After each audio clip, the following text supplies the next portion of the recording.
Hey everybody, it's NiftyBC here with another NFT CIRCUS podcast. Today we have our co-host TC and the Mellow, and we have our guest Punctavian and Bret Blackberg. We might have Jimmy hopping in, I'm not really sure. Who knows who else will pop in at some point, so we have no idea. That's the way we roll here. So anyway, some cool stuff in the news before we get going. Let's talk about the giveaways first. If you are in the YouTube chat, guys, if you could, go ahead into the comments, and what you could do is type in, whoa, that's not how it should be looking. Sorry about the strobe effect there. Sometimes it does that when you share a screen. But it's hashtag M.O.R.B.S. There you go. Just type that into the comments, and you automatically get entered in to our giveaways, and we'll be doing multiple ones through the day. The very first one is going to be for this one. I sold this one out today, so this is from my collection M.O.R.B.S, Mutant Organic Robots Buying Shit. This is codename Crypto. It sold out earlier, but I have one to give away here, and also the Time Traveler on Wax has a giveaway going right now on Twitter as well, so go follow him. But anyway, that's what this is. The first one will be for. So type in hashtag M.O.R.B.S, and hopefully you might win it. So good luck to that. Second, let's talk about Wax. Wax is on the move again. It went down. I think it went down to 70. Yeah. So, around 70, 72 or something. I don't know. But now it's back up at 93. So it's on the move again. Let's see if it breaks that dollar this time. I don't know. It might. I mean, if you look at the trend, it could possibly stack up here, which would be right over $1. So let's see. Let's see, guys. Let's see what happens. I've been on the fence about pricing every day now. I don't know. Like, do I keep it just wax to wax, like Bret had brought up a couple of days ago? Do I adjust? I've been kind of adjusting a little bit. I'll admit to it, but I think I'm slowly going to switch that. We'll have to figure out what to do. So anyway, we got a couple pack openings today. I didn't get to this last time, so I think I want to just do this first, guys, if you don't mind.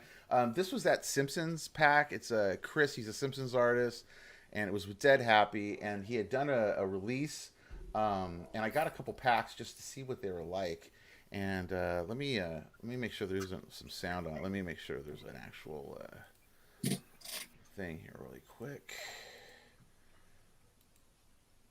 and then we'll go into another pack opening of from the Roman Punks as well right after this. But this one is from the Simpsons artist Chris, standard pack. This is the standard pack one. Let's see what happens when we open it up. Oh, what's inside?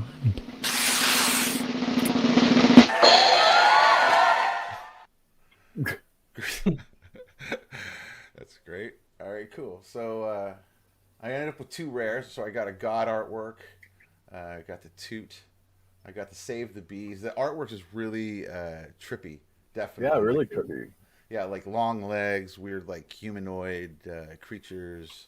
Super cool stuff, man. And anyway, so I got a Jam artwork one that looks pretty good too as well. So one's down. So I got one down.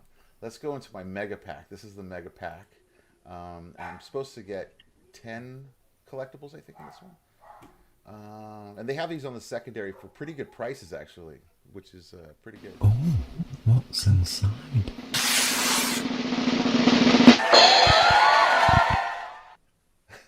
I love that I won his friendship. That's awesome. That's cool.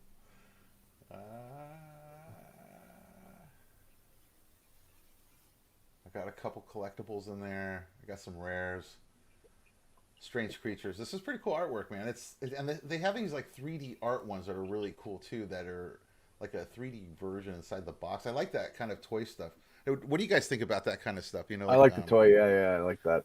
It looks cool, right? Like, yeah, like very cool. Funko Pop box or something. I want to learn how to make those. They're super cool. You see them kind of around. A few projects have those spinning boxes like that. That'll be my next tutorial. I'll pop a tutorial on how to make the box. That'll be nice. Really? Oh, I did the spinning coin, so I'll do that one. There we go. Yeah. There you go. So we all have that toy be boxes. Blender? Yeah, use Blender. Blender's probably the easiest way to do it, and it's the easiest access, I think, for everyone. It's free, you know, and it's actually pretty powerful. I can't believe how good Blender is nowadays. You know, when I first used Blender, it sucked.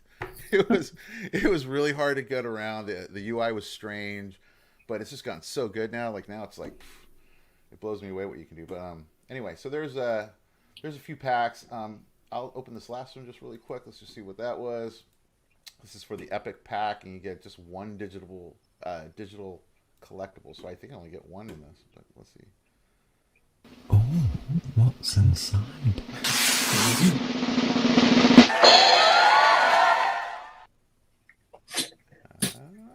I got a rare one. I got a coin that is very lucky.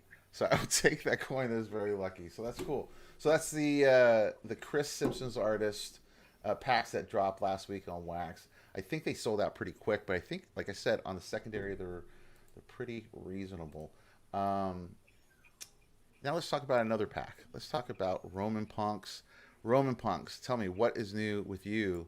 You have we've missed you. Tell us what's been happening with the crew over there. Yeah, it's good to see you guys again. Like we had this pack drop and it sold out already. So what's left of it is on secondary now. Nice. And I think it was pretty crazy because last time we talked, I was just preparing to make the pack, and we have about 180 NFTs that are in the pack that you can get. So you get 3 in the pack, but it's comprised of a pool of 180. Right. But so I had made all these templates and got all the NFTs ready to go.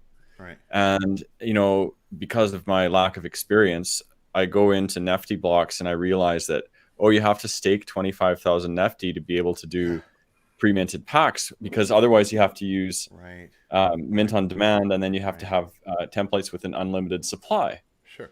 So I'm shitting bricks thinking like, well, what, I'm like, the community these packs, and I promised, and here I am like the night before trying to make them. And so I basically had to say, like, guys, we're kind of screwed here. So what are we going to do? And so the community all kind of got together and with some ideas. And then what we ended up doing is we just did a pre-sale. So we sold vouchers for the packs. Oh, nice. And then we just blended those vouchers into packs once we were able to sell enough to get the 25,000 NFT stake, right? So that's about like 8,000 wax. That's a great idea. So man. That's a great and idea, then man.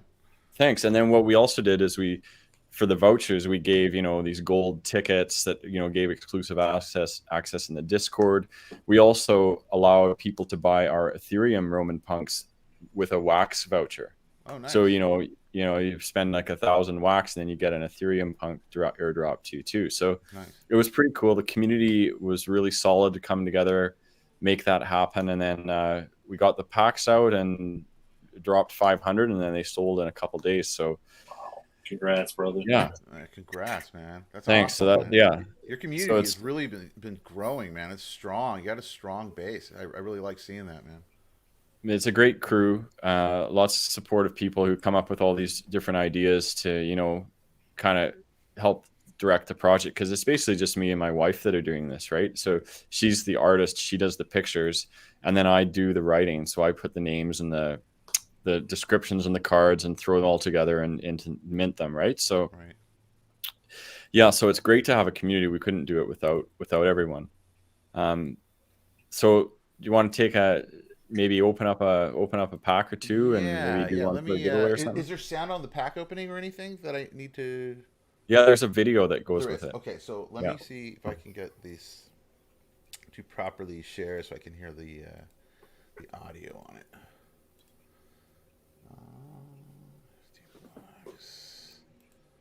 There it is. All right. Yeah, so this is the Fighter Pack Series 1. Okay. Go ahead and open it up, and we'll see what we get.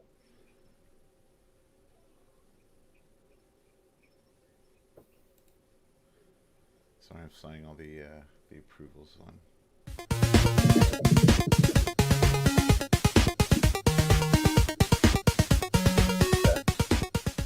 Nice. I like that. Oh, nice. Oh, I got an epic, man. Sweet. You got an epic, man. Yeah. Gox Galax. Gox Galax, yeah. Yeah, he's one of the strongest fighters in the entire collection. That's so cool. And then if you look at them on Atomic Hub, they have stats, so you can see what their powers are. if you open it up in your Yeah, in I'll your have wallet. to go. Yeah, let me go. Sorry, guys, I'm skipping all around here. Yeah, so there are three classes of fighters. There's gladiator, soldier, and centurion. So you can see there. Oh, okay, gotcha. Yeah, I can and see so that. there we do battles on Twitch that I'll explain how that works in a minute. But Okay. um, Let me when you look open at up the packs first and then switch back because I have to share only a tab. It only allows me to share one oh tab yeah, at a yeah, time. sure. So let me open up the other Throw packs and we'll go check out the rarities and all that other stuff that you yeah. had in there. Because I didn't realize that right when I was like going. I was like, oh, I'm seeing it, but you guys are not. So let me make sure that we're seeing everything. See Okay, if we can pull a legendary or a mythical here. Okay.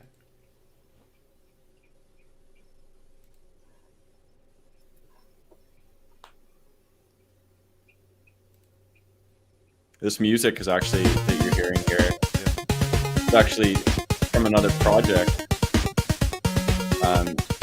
called Bits Electro Labs, and they have these NFTs called Dream Loops, where you buy the NFT, you have the Creative Commons license to use the music however you want. Nice. Yeah. That's Okay, awesome. so cool. It's So I all- got a rare. I got two rares and a common on this one. I got the Nice. Marduk Nezer, the Bell Kashar, and the Dimacha Orinth. How do you say it? You're killing it with Dimacha all rares. You're Orithia. killing me on the names. Like I can't get that last one. Yeah. But it's okay. You We're said gonna open this last one. Orinthia. Orithia. There you go. Thank Yeah. you, Mello. We did a lot of research to make sure, like, oh well, that character comes from Scythia, which is where the Amazons came from, right? Nice. And so we did a bunch of research to make sure that the names we give them are actual like names that a person from that region would have at that time. All the attention to the detail they put into it, man. Keep it up. Thanks, brother. I got another Look- rare. Look at two another commons. rare. What the heck? Another Marduk. Yeah, and then I got Yuli Julia and Urs Devico. Nice, very cool. So yeah, let me go over now to the Atomic Hub so we can see the actual the rarities and all that stuff that we were looking at. Okay, so so this would be where you can get all of the attack, the defense, and all that kind of information, correct? Yeah, exactly. So you can see there he has an attack of 10, which is the highest that you can get. So 10 would be the highest that any fighter has. Gotcha. Currently, what we're doing is we're running gladiator tournaments on Twitch, Okay. and it's a very basic system that we have where we just roll dice, and so that 10 attack equates to 10 dice. So he would roll 10 dice, and if he was battling against a character that had an attack of 6, then the other character would be rolling 6 dice. So very basic. We stream on Twitch. We pick random fighters using a wheel, and then if the user and in the chat has the card in their inventory, Yeah. then they post in the chat the link to that asset and the name of the fighter that they're going to be playing. And then if that one wins, then they have a chance to win NFTs from our collection. So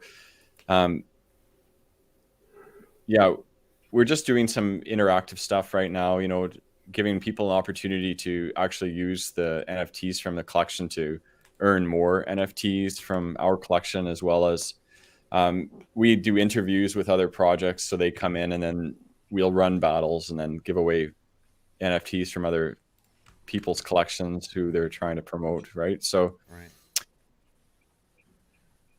Yeah, I was just trying to put up some links for you guys too. I know that the pack is sold out, but you can get some stuff on secondary already, which is right there. So I put the link in the YouTube chat for them to check out. And also, let me put in the Roman Punk's main website there. Yep. Yeah, there you go. Get over there, and that'll have all the links to the Discords and everything else, the Twitter and all that kind of stuff as well. Yeah, that's right. There are the links up there in the top right. Let me pop it in there. Yeah, so that, I mean, if you open up the link to the Twitch too, that might be good for the audience. Because we would like people to follow us on Oh, wait, I think I know the Twitch, and then we can. One second. Yeah, it's not connected to the the website yet. You have to go twitch.tv/RomanPunks. It'll take you there. Okay. Yeah. What was it again? Yeah. Twitch.tv/RomanPunks.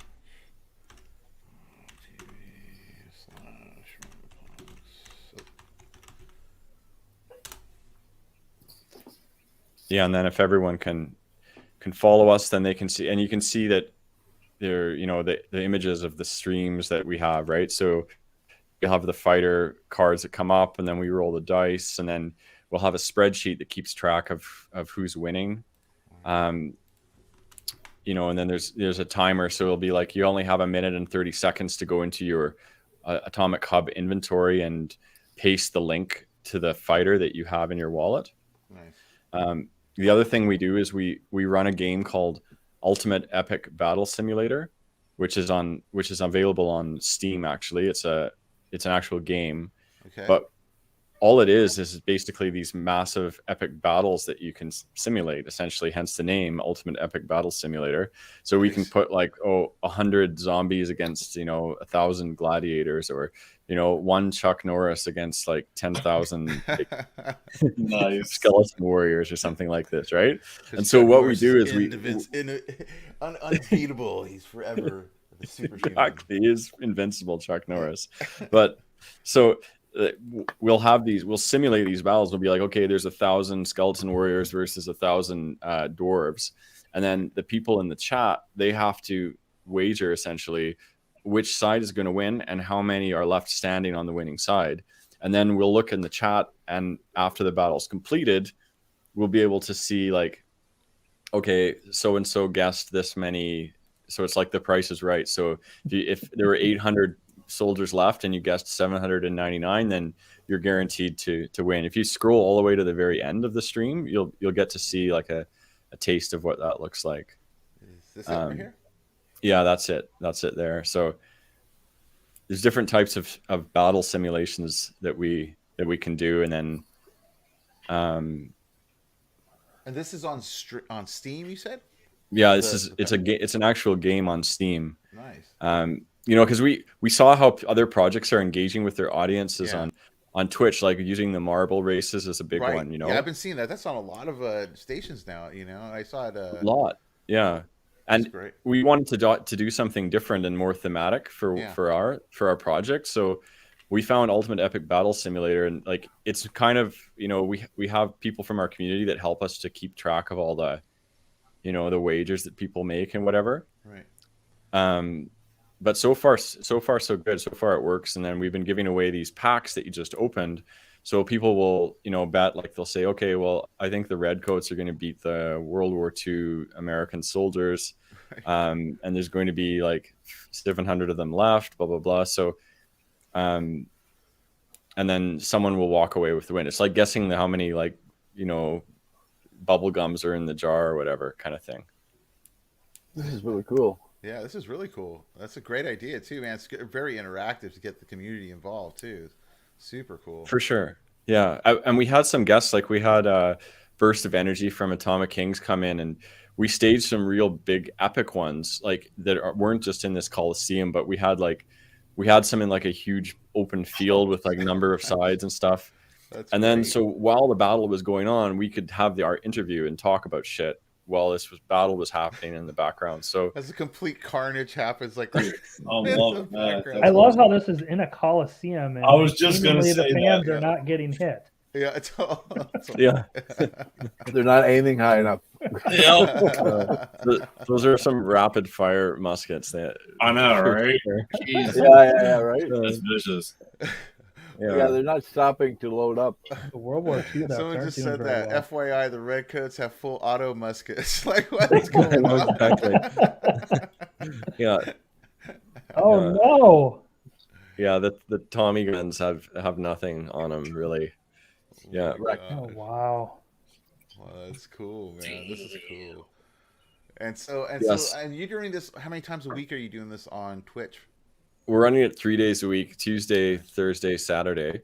Nice. And then you can see even in the chat there, it has like, people, you can see what people's bets are and their wages are. So we'd see that there's like, okay, well, there are however many Redcoats remaining, and then whoever was closest to that ends up winning, right? Everyone bet on the American troops, so that only that one guy, D Squad 35 there, bet red coats, so he walked away with the fighter pack that he just opened. So yeah, that's what we're doing. And then the thing is, like, if you scroll back in the stream like to about like 1/3 of the way through it, around there, yeah, you can see, or maybe a little bit further on, so you can see the there's a wheel that we have. I saw that. There you go. Yeah. So this is how that's how we select which of the fighters are going to be battling each other. Nice. So, you know, you open your pack and you might have one of the players that's playing, or you might not, right? So it's a motivation for people to collect as many fighters as they can. Gotcha. Because you don't know which one's going to get spun. You know, and then you want to have a range of them. So if you have only one, but he ends up being the weak guy, then you might not win also. So there's some strategy about, you know, which one you want to choose. And then we also set a timer so that people only have 1 minute and 30 seconds to get into their Atomic Hub, find the link, copy it, and paste it into the chat, right? So it benefits the people who are participating and active and attentive with their wax cards. So it also benefits the people who have the Ethereum cards. If you can open up the OpenSea, I can show you something quickly too. Because we're not just on wax, we're also on Ethereum. If you go to should be, if you go to Medium, not the Medium one. No. Twitter would be on Twitter. If you go to link, yeah, it'll be on Twitter. Yeah, go through Twitter, and then scroll. Go to the yacht there. Yeah, that'll do it. That should be OpenSea there. Yeah, and then if you own, like, if you look at those guys there, like 512 and 540, for example, you just open up one of those fighters. That 512, yeah. This one? Him, either of them, yeah. So you'll see that if you go into their properties, you'll see what type he is. So he's a gladiator type. So if you own any of the gladiator, soldier, or centurion types in the Ethereum collection, then you don't have to do anything, but they will fight themselves. We fight for you. So like if you own the wax fighter, you have to be in the chat and say, like, here, I'm going to play him. But if you own that ether fighter and that fighter wins, then at the end of the month, every time we close the season, then we calculate how many times that fighter has won, and you'll get airdropped your prize. So previously in the last tournament, we gave away some pretty sweet prizes, like a Cyclops Roman Punk NFT and a Medusa. And then if you quickly want to just take a look, go back up to the top again. And I'll show you what we've been doing. If you go where it says price low to high, and you change that to right on the right side of your screen there, Nifty. And then if you go to recently created, so there's only 1,000 supply in this collection, and we've minted 701 so far. So these are some of the new ones that we're doing. They're getting a lot more cyberpunky now. They look cool. Yeah, and you got the face mask on this guy. I like the one above that. It looked like it reminded me of Splinter Cell. Totally. Yeah, totally. Yeah. So what we've been doing is like kind of cyberpunking it up a little bit more. It's always been a cyberpunk theme, but they're sort of starting to emerge now. And we're thinking about, like, what we're doing is that if you own one of these Ethereum Roman Punks, we're building a sandbox experience, actually a Coliseum on Sandbox. And there will be a voxel version of your punk that you'll get airdropped to you that you can use in the Sandbox game. And then all of these things that they're wearing will all be wearables, like in the game as well. So that's a lot of voxel work, by the way, man. Holy mackerel! How many are there going to be total? How many pieces total? Are you going to make voxel? Well, there are 1,000 Roman punks, so there should be 1,000 voxel equivalents. But the pieces are not like every single piece that we make here is uniquely drawn. Like my wife Christine is the artist, so she draws every single picture manually by hand. It's not generative art, but a lot of the pieces are repeated. So there is some copying and pasting because we want some to be more rare than the others. So some of the, some pieces once the 1,000 are up, people will be able to go through and find some one-of-a-kind pieces and some that are less rare than others, right? So, and that one there, 500, that's Jupiter.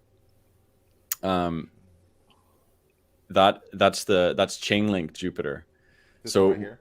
Number 500 on the right side. Oh, there it is. I was trying to. Yeah, so that's Chainlink Jupiter. So he's got. If you look at the description of him there, he has a Chainlink lightning rod. Nice. Because Jupiter is a divine witness to oaths, upon which good governance and justice depend. But on blockchain, Chainlink Jupiter is the divine witness to smart contracts.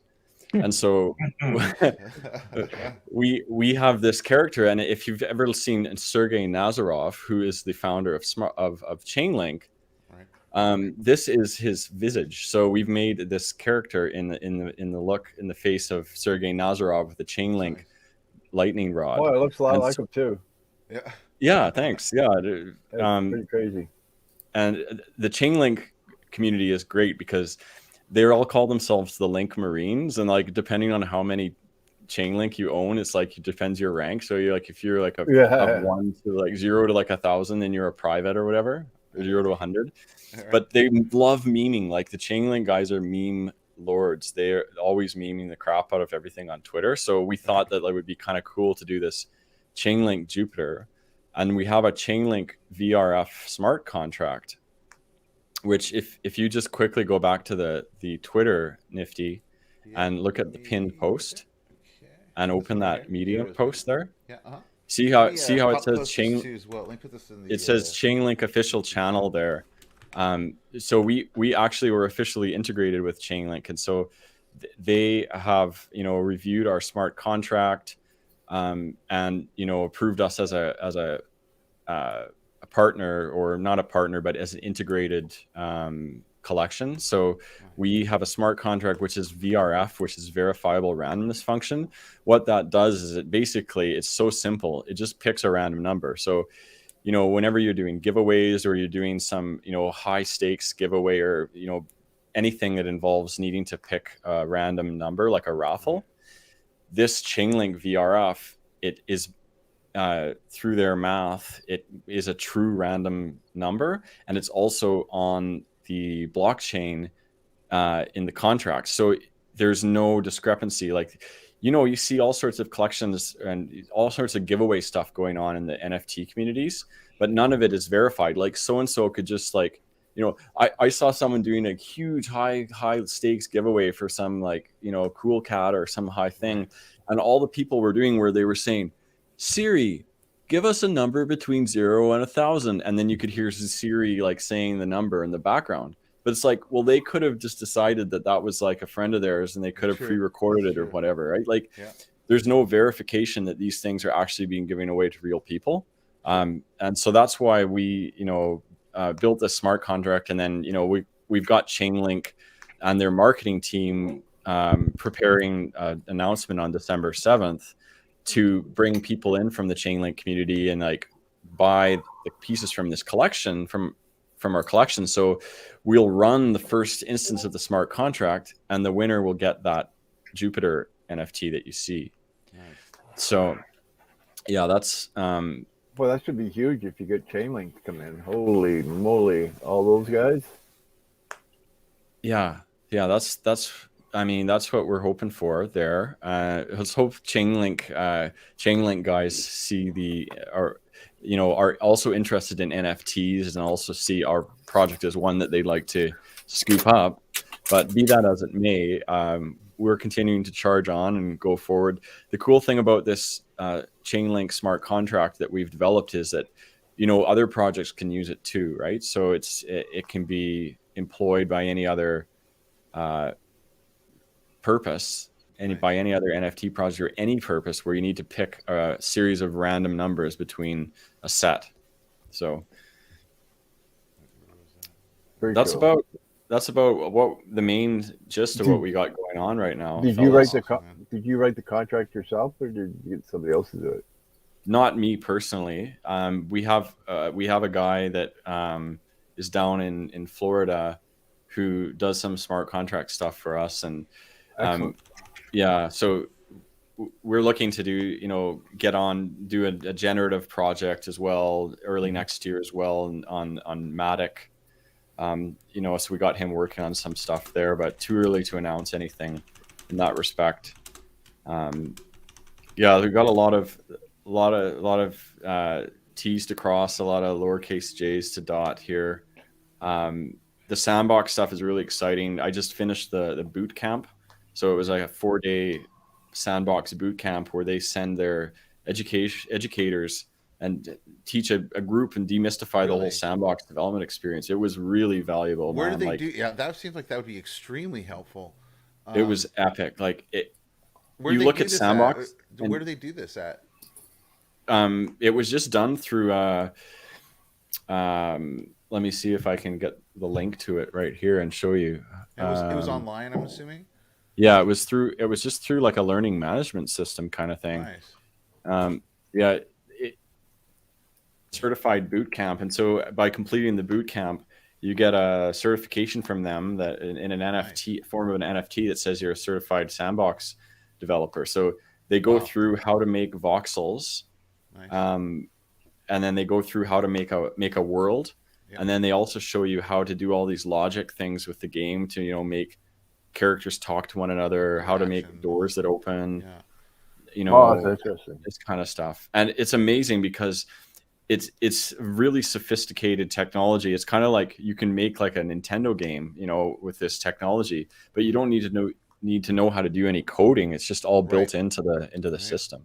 Yeah, it's almost like little plug and play kind of pieces that you just are kind of connecting, through the app. And what's amazing about what they're doing over at Sandbox, which I really like, is just how easy it's integrated and it's able to grow, in this kind of endless metaverse. It's kind of really nice what they're doing over there. I've been looking at it because they have their own software, that voxel edit. They have the actual game building pieces, the game builder.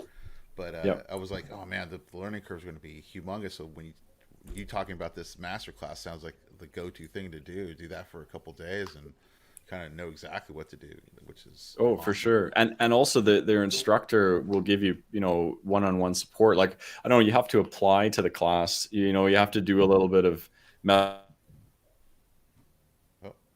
Well, I think we froze and up. he's gone. But he'll come back maybe. Let's bring up Sandbox so people know what we're talking about. So when are you going to build a game?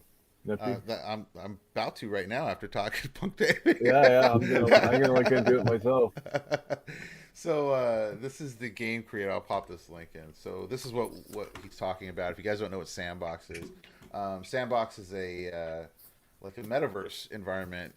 It has similarities to Minecraft. It's kind of a blocky kind of field that's made with voxels, but it's amazing what's happening because now you got like people like Snoop Dogg coming in. Let me go to the main page. They have some big names popping in here that are building like their own worlds. Why am I not surprised that Snoop Dogg is in that? Yeah. Look at this, Mello. Yep, look at this. So it's highly interactive is what the other thing is as well. Links, chat, everything that you can imagine is in there, and it's really, I think, built more for. Is it a free online or is it a monthly subscription? Well, you can buy land in it, right? Correct, Punctavian? I'm correct. Like, so you can buy land. I believe it's free to download the editors and that kind of stuff. Mm-hmm. Yes. I think. Do you need a pass to get in? I don't know if you need a pass. No, you can download. You can download the game maker, and then when you go in the game maker, you can look at all the games that people have developed and play them and check them out. What's the land? What's the cost like for the land? Is it very expensive? It was Are on we ETH. late I to think the they were doing the party? land on ETH, so it was like in the for the thousands. I land for know. one plot. Yeah. It's gone Oh. crazy. So yeah, so we have a coliseum that we're building on one plot of land. That hopefully the next time I come on the show we'll be able to show you a little live demo about what that looks like. But it's this Roman style coliseum where it has the stands, and then we're going to put all sorts of NPCs in the stands, and then Sandbox doesn't have it now, but they're developing it, which is a PvP system.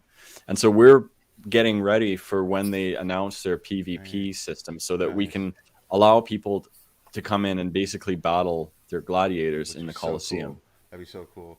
And the other thing that's nice about this too is that the pieces that you're creating in this can become NFTs immediately. It's like it has a built-in marketplace for that. So totally, if you you guys build something in Sandbox, it's like 2 clicks and you have an NFT of that you can sell, which is if you click on that market on the left, that link, you can see what's there. Yep. So you can build assets from I've seen so many things on here from wow, look at the prices of things. That's insane. I know. Yeah. And then those ones on the bottom, anyone can use them for free to build your experience. So, there's all sorts of assets too that you don't have to create them yourself. You can use what's in their inventory there. Well, that picture, that advertising picture, almost looks like Ken Bozak and Missing Crypto.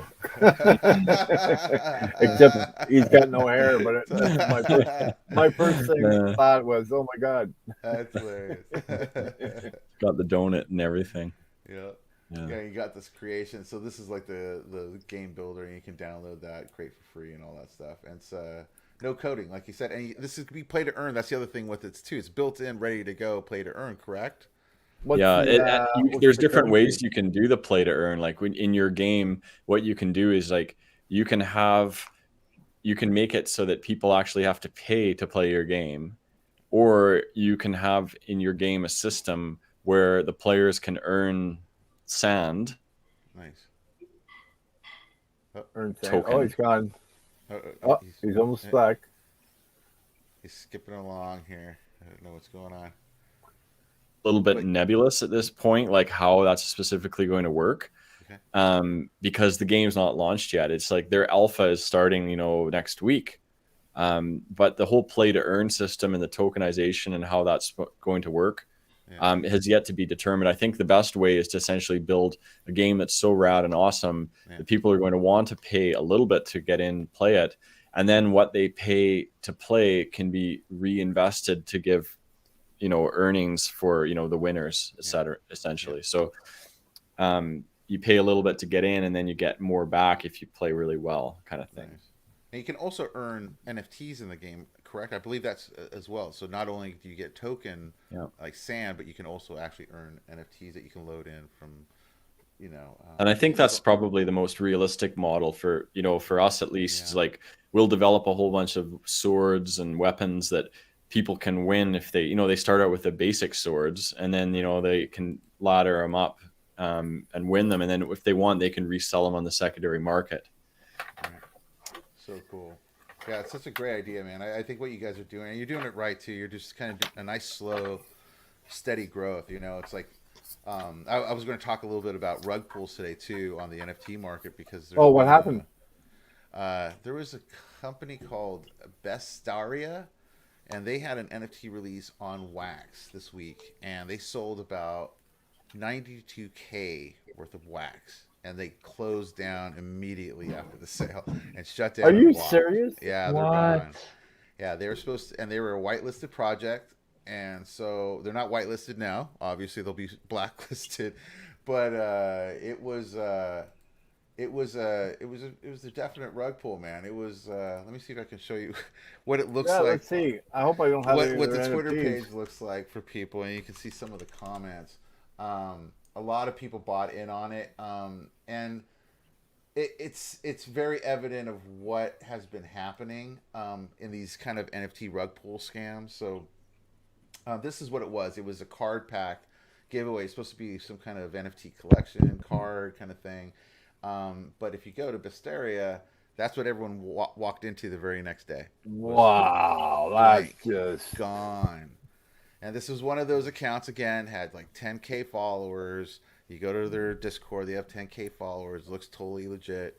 But the problem is they were only created in a month. So, to have that kind of growth so quickly is a little questionable. And then, people are buying in. And then, unfortunately, because they're whitelisted, you're thinking a trusted situation. So, this happened this week. And so, for people out there, when you're looking at collections to buy into, I highly suggest buying into like Punctavian's type of collection. Any of the people that come on the show, we usually vet most of these people pretty well. No financial advice, but make sure the collection's kind of doxed or has some kind of track record. Don't get too taken in by the numbers on Twitter, because always do your homework. Absolutely. Yeah. What's happening is that a lot of those guys that used to do Twitter influence marketing, that would get you 100,000 followers overnight kind of thing. Stay away from those people.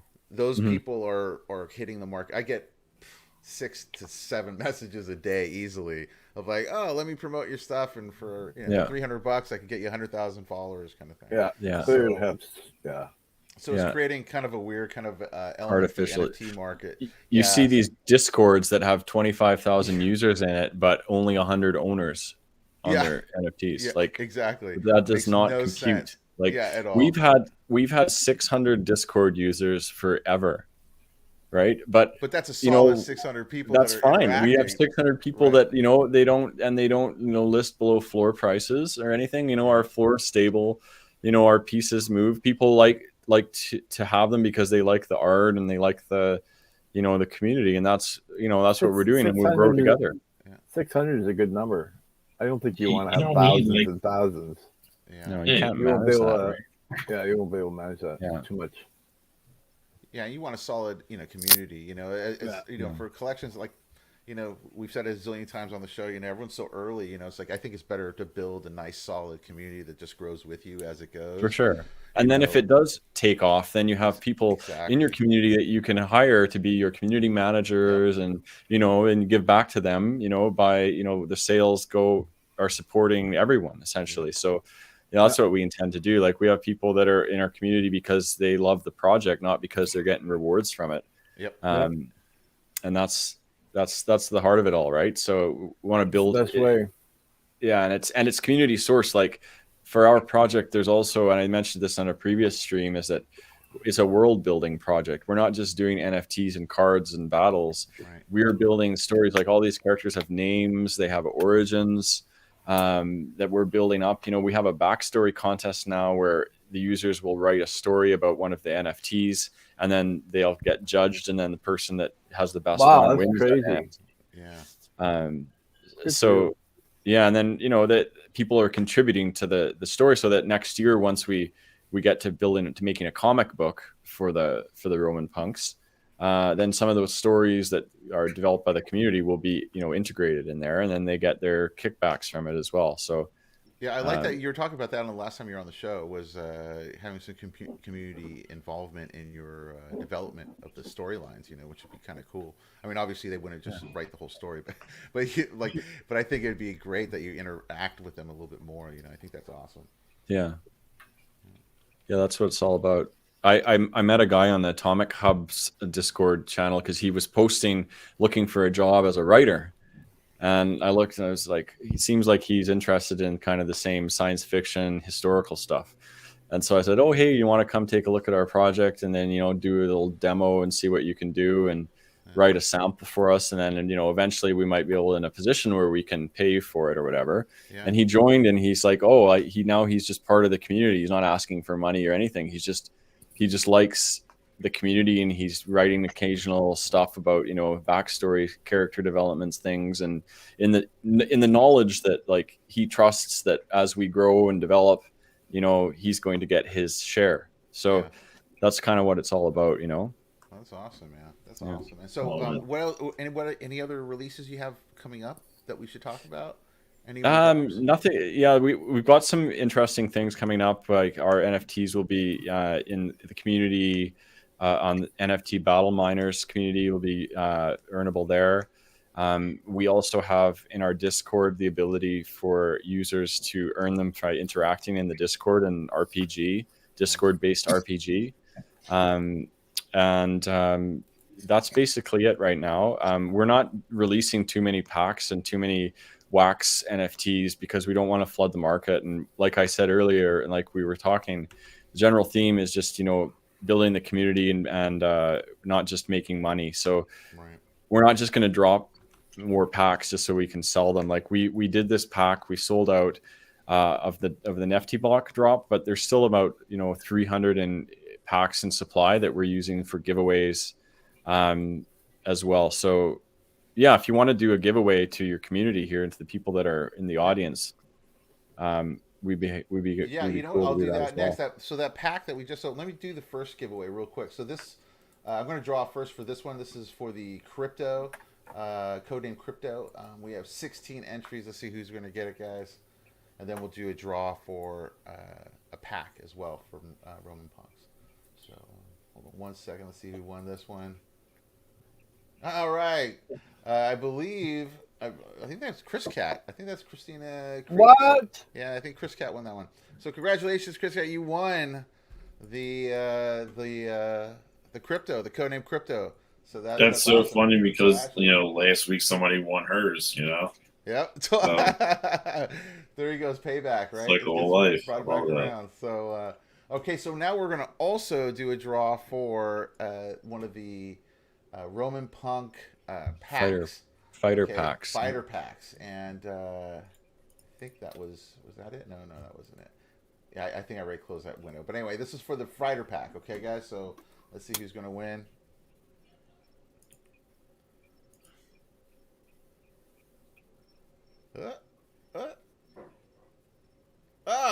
Population. Population, you have won the fighter pack from Roman Punk. So just go ahead. Last week? I don't know. No, I think that was Pippo that won last week. Oh, okay. For kind of same kind of name. Anyway, all you guys got to do is message me on Twitter at M.O.R.B.S15, guys. Take a screenshot of the podcast so I know it was you, and I'll send it on over to you. So congrats on you two. We'll do another giveaway here in a second, and to enter, just hit in hashtag M.O.R.B.S in the YouTube chat, and you'll be automatically entered for the next one that will drop here in a second. And actually, I popped up a picture which we're going to talk about right now. So hey, let's we'll be coming back with Roman Punks. I'm going to have Roman Punks back on, obviously, as they keep growing, because I think you guys aren't going anywhere. I think you guys could be around for a while. So we'll have them back on to talk a little bit more about it on the next drop. Awesome. And now let's talk to Bret Blackberg.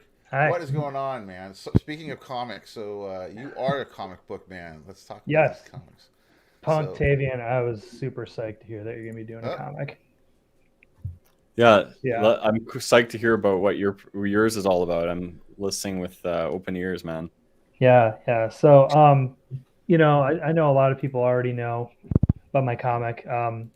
This is it's a comedy adventure comic about this guy who is kind of I don't know, if you think of the dude from Big Lebowski, you cross him with Conan the Barbarian.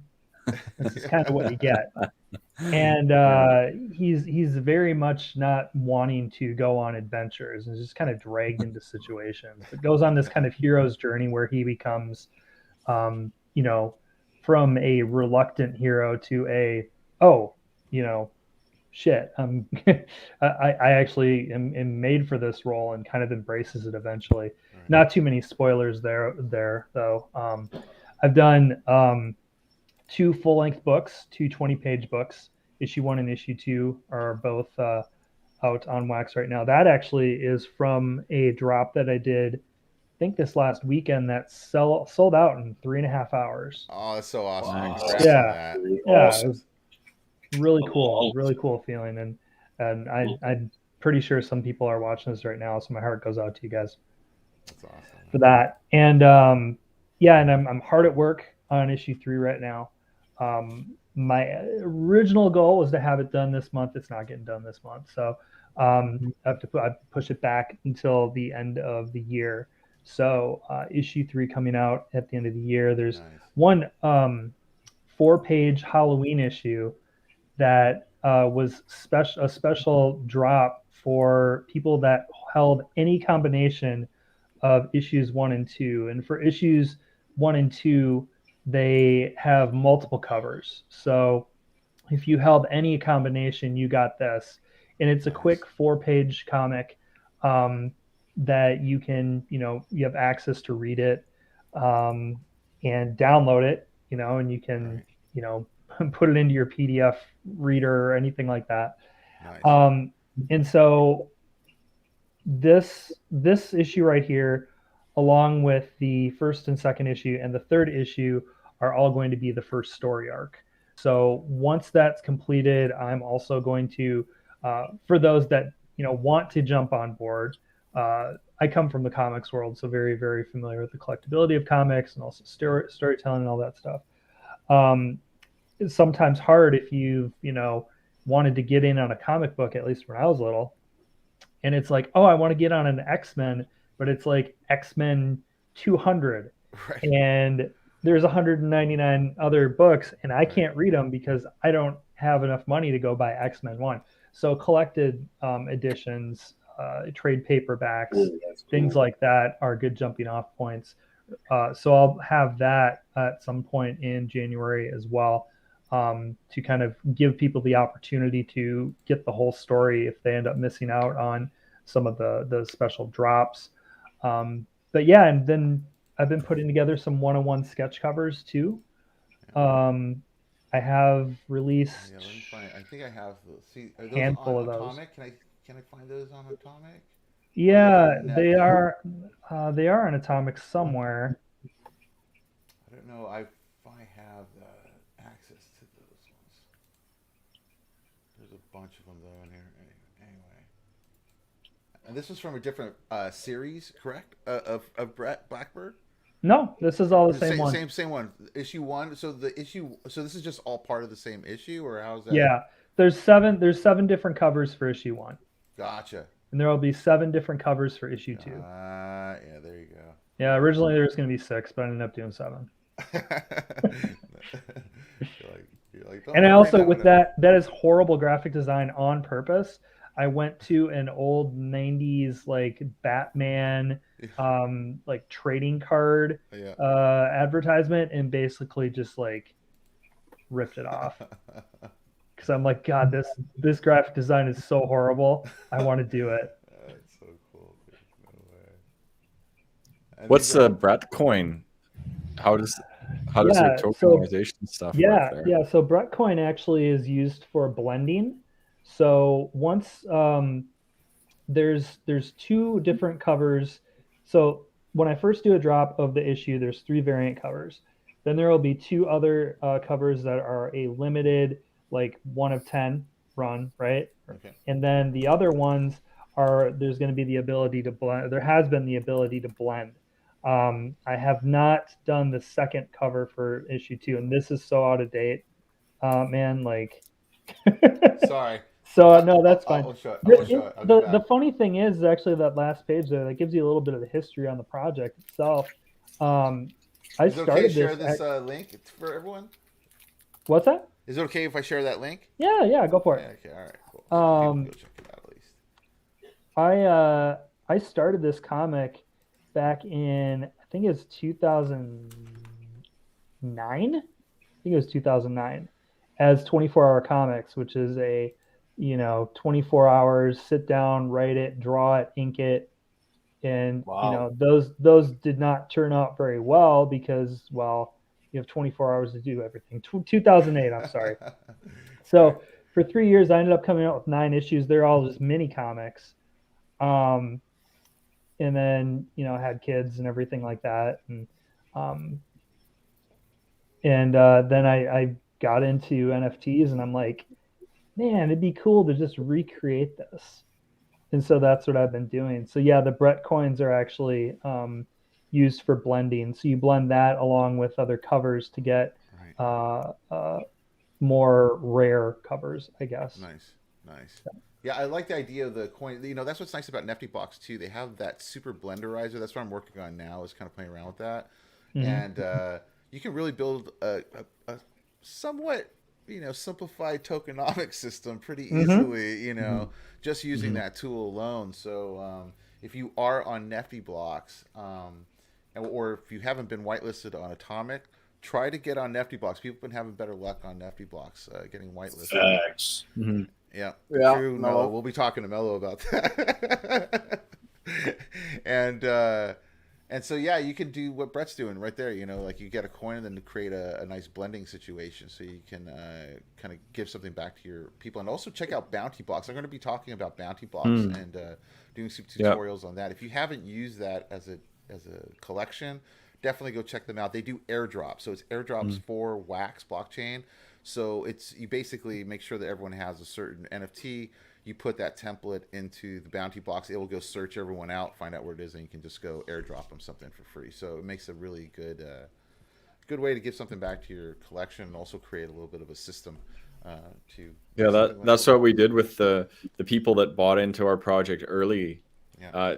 Before the drop, to help us to get enough to stake the Nifty, they got silver, gold, platinum tickets, and so those NFTs we use on bounty blocks to send and do airdrops. So that's a long-term benefit for people for sure. Definitely. Have you done bounty blocks yet, Brett? Have you used that? No. You and I actually talked about it on a Twitter space. I think it was last week. Yeah, we did a Twitter space. We should talk about that too. Yeah, that was fun. Yeah, it was super fun, man. That was super great. Yeah, but you talk about bounty blocks. Definitely check out bounty blocks, man. I think you would benefit quite a bit from bounty blocks, man. You can have a lot of fun with that, especially with comics, because you need to do like a secret page or like a different ending kind of situation. Oh my gosh. Yeah, which would be kind of fun. Just wait. I've got some really cool things cooked up now that you just brought that up. We're starting to formulate in my mind. It could be really good because I've used that since my crypto. So I have that crypto earlier, but there's an actual crypto PFP that I had done a while back that was AR oriented, and I still do that. I do airdrops. I just did one over the weekend. I'm going to keep on doing that. And it makes it so easy. That tool is like a godsend, man, for your community. You definitely do that, man, especially if you're on Wax. So anyway, but yeah, we did Twitter Space last time, and that was really good too. And you brought up a really good thing when the prankster had made a Telegram chat for all of us to talk, and Brett brought up a good point that it's all like, it doesn't have to be necessarily any in particular person, just anybody. Please talk about Wax in spaces. Yeah, no, I mean, I get in a lot of Twitter spaces and listen to a lot of them, and of course, all of it's like Ethereum, because that's just what everyone thinks of. Right. And we've been having this Wax run, and people are starting to hear about it, and it's like, oh, it's almost 9x in the last 6 months. Yep. And so they're kind of getting the wind of it. And I've heard artists creating accounts, and they've been talking to me about it and saying, well, how do we do this? And I know other people that I know have had the same reaction to folks. And I'm like, well, man, we're totally underrepresented in the Twitter spaces area. I don't think I saw a single one. And then Nifty and I ended up doing one. And I think Kumas was there too. Kumas was there. Yeah. And I think we had maybe 9 at max, I think 13 from beginning, and a little over 10, 12 maybe. We hit 12, maybe 13 at one point. We had I was counting the lines. I was like, people actually plugged in. It was for something that just kind of popped up without any kind of real announcement. I was like, there's obviously some kind of a need for this. For it totally people that are hey, I'm using Wax, but everyone's talking about Ether, Solana, or something else, and I think they feel a little kind of lost. And now that it's pumping, like you said, there's a lot of ETH people that are starting to go hey, maybe I should go over to Wax. Wait a second. I could maybe utilize that, I'm always amazed by how few people actually know what Wax is that are already in the NFT world. Yep. Mm-hmm. Yeah. Very, very few. Yeah, I was talking to somebody that was, started on OpenSea, only has done OpenSea, did Foundation for a while, never ever checked out Wax, and then checked it out, and then he was just like, I don't get it, he was just that was his first reaction, was just I just don't get it, because it was just a bunch of game cards, he didn't understand how does this work? I don't understand. And then so I showed him some collections, and I showed him my collection, a couple other people's that do blends and packs and all that kind of stuff. And they're like, he was just like, wait a second. So that's just all included? Like, that's not extra? Like, you can just do that? And I'm all like, yeah, you can totally do that. And he's all like, oh my God, there's like built-in utility. Like, oh my God, like, why aren't more people using this? I'm like, you got me. I have no idea, so. It's the biggest secret in the NFT world. I think it's just, it's so undervalued. I think once more we get more, especially ETH collectors coming over to Wax, knowing one that they can get more for their money, because eventually that's going to kick in. Like we can only sustain this, $35,000 art piece kind of stuff for so long. There's only so much of that crowd. Eventually, it's going to have to go to somewhat more of a reasonable amount of money. And I think in the long term, the mainstream is just going to come in. It's going to be about price. It's going to be a price, availability, discount, just like in the real world. I think it'll just do the same thing. So I think when they come in, they go, oh, wow, I could price it a lot lower. My collectors will come in. I can back it up with like bounty blocks, airdrop to them. I could give them these extra features like a pack opening, or I can blend older pieces into newer pieces, this kind of stuff. It's like, right now on ETH, you don't really have that much ability to do stuff like that, because even with the airdrops, it's hard because it's still gas fees. You still got to worry about the gas fee, at some point. So it's what it is. And I hope people catch on to it, man. And honestly, I want everyone to be using all the systems together, that, you can mint through Wax, then list it on ETH, and hopefully by then the ETH2 will kick in so that the gas fees aren't crazy. And then we can kind of get a back and forth going, but we'll see. We'll see what happens. But as far as Twitter Spaces, yes, I think that is awesome. I think we definitely need to do more of those kind of things. So if you're like you said, it doesn't just need to be you and I, right? Exactly. Like anyone could get on there as long as you have like I think 600 followers or something like that. Yeah. And just start a space. Yeah. Just put Wax in the beginning of it. Yep. Just write Wax. That's all you have to do. I think that would help the community tremendously, because right now the Spaces community seems to be going off on Twitter. Like, and it's 12. Clubhouse is going out of business because. Oh my God! Really? Already? Yeah, I read an article the other day about how like they're losing like upwards of 70-80% of their original audiences because it's like, well, what additional value does it have? Right. Twitter is doing the same thing now, so everyone's moving over to it.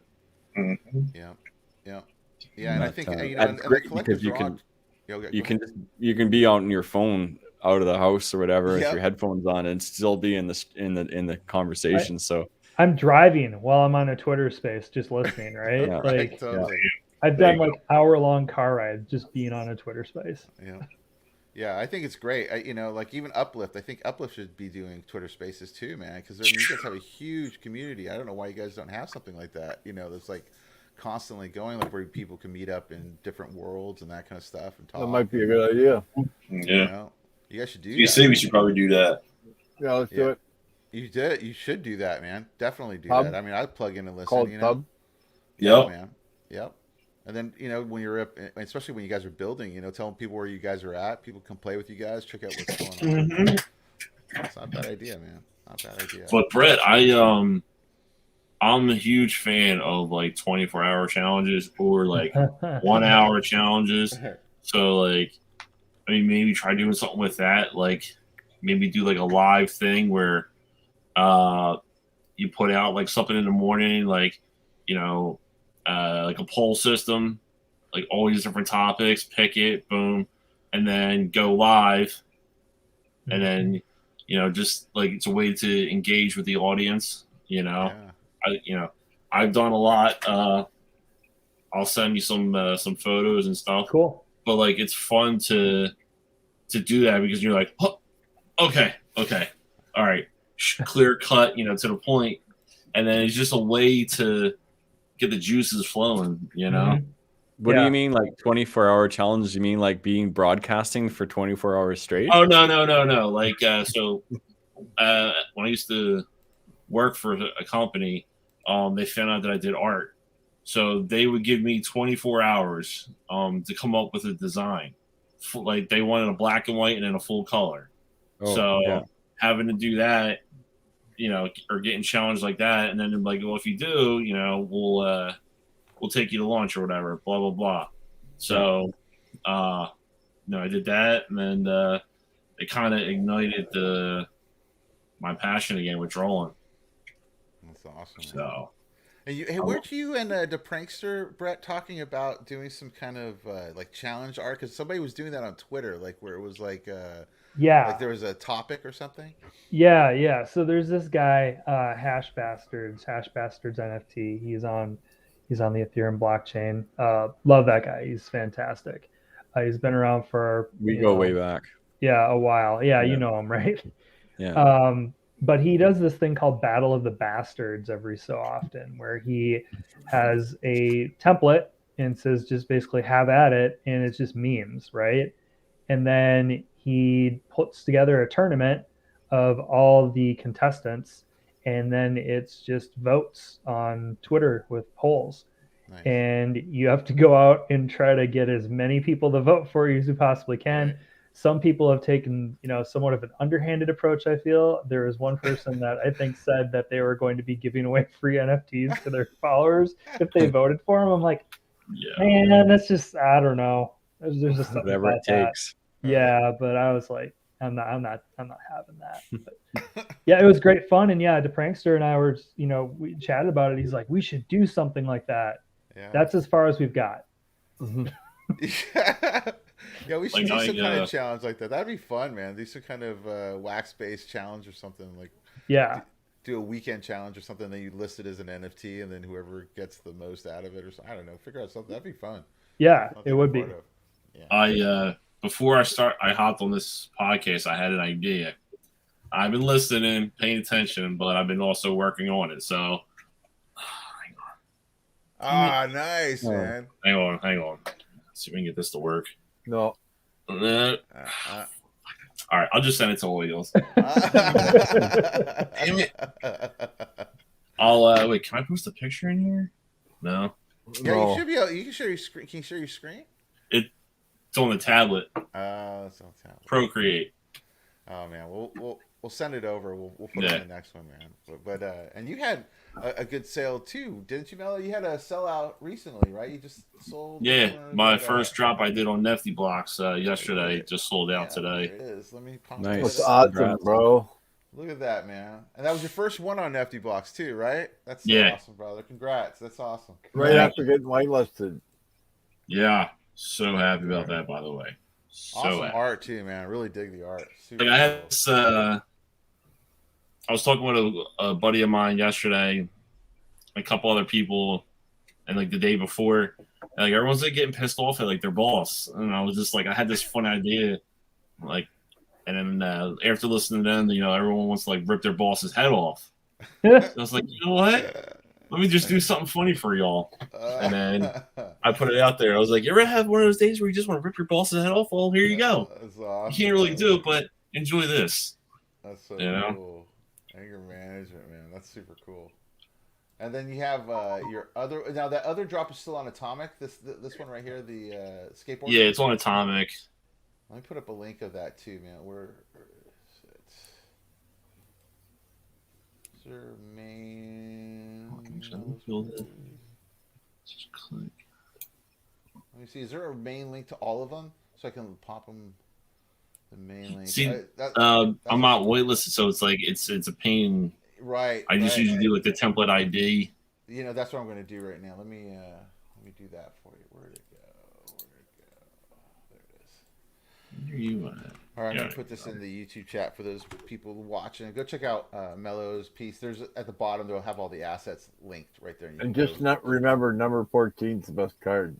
That's right. Number 14 is always the one to get when it comes to Mello. Know that something might happen. Hey Nifty, I just sent you the picture that I was working on in your Telegram. If you felt like sharing that, that way everyone can see it. Oh my God, I love that one, dude. That's great. And this is what we're gonna do for the NFT contest, right? Is it? Caption this. Oh, that's a good one. Oh, that's a good one, guys. Do that one first. That's great. Great art, man. You're just drawing this while we were talking the whole time? Yeah. That's It's some great got- multitasking, brother. That's awesome. Thanks. Yeah, he's so talented. Yeah, Mel is awesome. You know, it was funny. I was talking with my two nephews about a month ago. They they wanted me to draw something. I go, well, give me 2 topics. One of them said a pirate. The other one said an alligator. Right. So I actually have it as an NFT. I'll put it here in the chat. Yeah. But I just call it a pirate gator, and came out pretty cool. I was actually on a podcast with TC, another guy, Chad, Big Kev, and I did it within 1 hour. I did like a black and white version of it, Nice. and then like the next day, I filled it in. It came out pretty nice. So I just I'm like a real fan of like 24-hour challenges, or just like a challenge in general. 1 hour, those are like where you really can get in and just like Just go. yeah. Just make stuff going. What? Yeah, I was thinking about doing a thing in the first of the year, a M.O.R.B.S one, where I wanted to make because my next piece is going to do kind of like a living comic, but I was like, maybe I should collab with a bunch of different people, and everyone does basically a page. So it's like a multiverse version of each of the characters, page to page, to tell a story that's build it as you go, so the next person can switch where it goes. So there's Or no have all mess the up, artists on no the same ending. page in the storyline. I could do that too. Like I was thinking about that too. every I thought it'd be character funny is though, like, actually an artist. Yeah, I was thinking, like, Has I that do ever a been page. done? I don't know. I wanted to kind of do more kind of interactive stuff where it's actually more like a build on instead of just like a straight collab, like where it's like, oh, here's this page. Let me hand it to Bret. Bret then just makes up whatever the hell he wants off of the end of the last one, and then someone does the same to the end. So it's a never-ending story that we never really know where it's going because it's just started off with. So you're gonna make it like a comic book, and every page is gonna be an NFT. Well, it's like that would be sick. I'd buy that. Yeah, it'd be like an endless comic that'd be book so where cool. each artist is picking the next point of where it goes. In Yeah. other words. So Nifty, so I was a part of still am technically part of a cartoonist collective here in the Twin Cities. Nice. And we would do monthly comic jams. Oh, where nice. you'd pick a topic or two or three, and everyone would start off with a piece of paper. You'd draw one panel, put it in the middle, and then you'd pick another one. Nice. Try to get a coherent story out of them. Right. Some of them were hilarious, and some of them just fell totally flat. And you're like, what the fuck did we just do? Yeah, that's. But I mean, we'd have like 30 people doing it at a time. That's awesome, man. Yeah. That sounds awesome. Yeah, because I haven't done that many collabs in the last couple months. I've been trying to look at how to do some more collab work, and that might be kind of something kind of fun to maybe try. I don't know. We'll figure it out. But This is the pirate gator I was telling you about. That's awesome, dude. That's cool. Awesome, man. It looks like an old Ninja Turtle character or something like that. Yeah. Badass, man. Yeah, it has a Pokemon vibe to it too, man. A little bit, like almost like a Pokemon vibe. It's really cool, dude. Really good art, man. And you're using Procreate? That's like your main go-to tool? Yeah, I love it. I don't want to use anything else. I know, man. I love that program that's it for just me. because it's like it's great, it's mobile. Yeah. I can be at the beach just drawing. Yeah. Whereas like it's most of the programs are PC based, Yeah. So with Procreate, and then you can't beat the price. I mean, for what you're paying, you're basically getting Photoshop. Yeah, exactly. Yeah. I have it on mine too. Oh, it's so good. What do you use, Bret? What do you use to draw with? Are you using Adobe stuff? No, I use Clip Studio. Oh, Clip Studio. Nice. Yeah, because it's got built-in comics functionality. Oh. Yeah, Clip so Studio. you create panels and reuse templates and things like that. I mean, you could do that in Illustrator, but the tools in there for comics are just amazing. It used to be called, what was it called? Manga Studio, I think. Right. Yeah. And then they changed it. Yeah. They have some nice brushes and stuff in there. They do. As well. They do. That's a nice program as well. Yeah. We ours is all pixel. We use Pixaki. Oh, nice. on the iPad with the pencil. Nice. But yeah, I agree, Mello. It's like having that portability is everything. Like, it's like when we're at our computers, we're here doing the Discord, doing live streams, but then we can go out to the park and then draw, you know? So Yeah. yeah. So much And, more organic, man. Yep.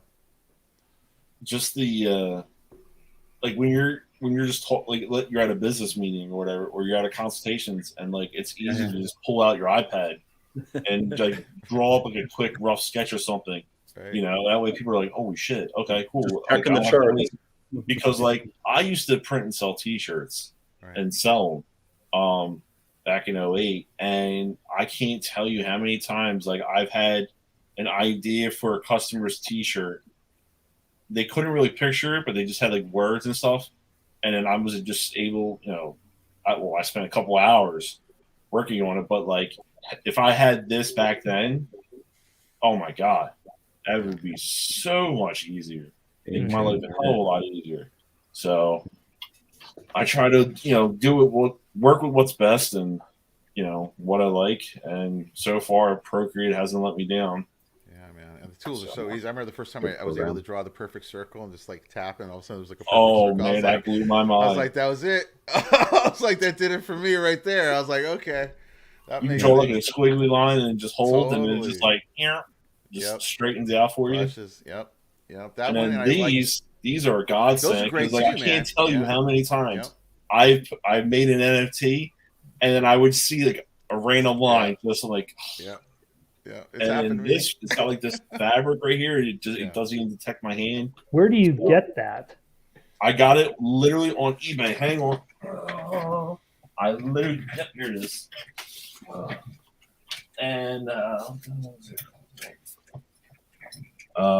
Mixo, Mixoo. Okay. I'll write that down. I'm gonna have paper next to me. Mixo artist gloves. It's a you get two of them.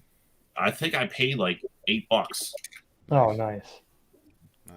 I mean, and yeah, it's worth it. Trust me. And then like for the longest time, trying to find the eye pencil tips.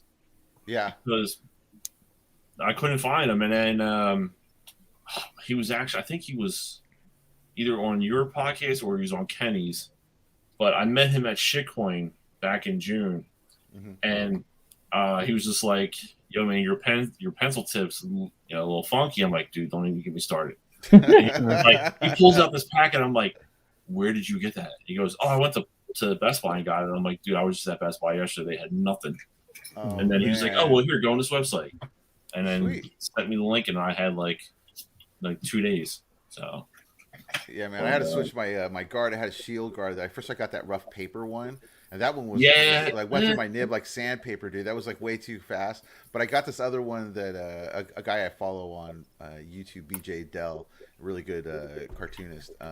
He recommended this other one that was it was like a matte, but it was perfect. That actually felt way more like paper than anything else I felt on iPad so far. So I've been using that one. It doesn't grind down that tip so much, dude. Those tips, man, they'll get to you, man.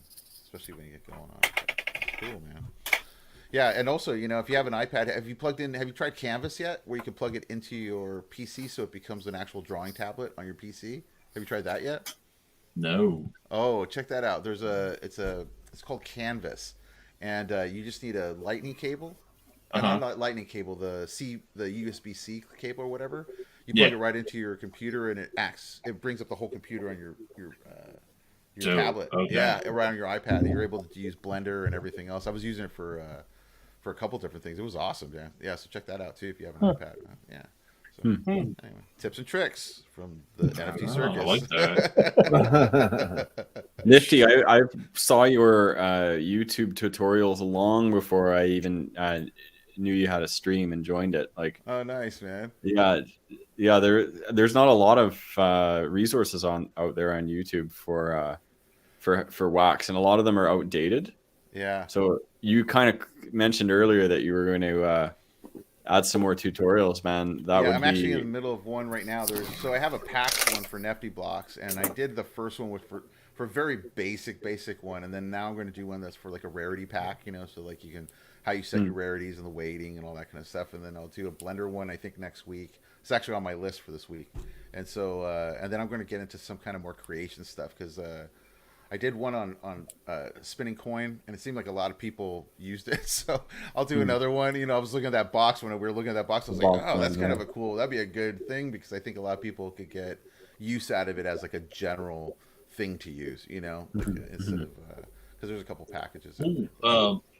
Roman, I'm just thinking like, because I saw it on Bret, like the coin. But have you thought about making like just like a coin for your characters that you're creating as like an added bonus feature or something?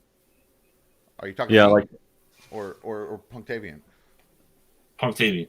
Oh, Punctavian. Yeah, we have actually. We're still debating what type of like tokenization system we want to employ. Like, do we want to build a tokenomics system, fully fledged one on Wax? Do we want to build one on Ethereum?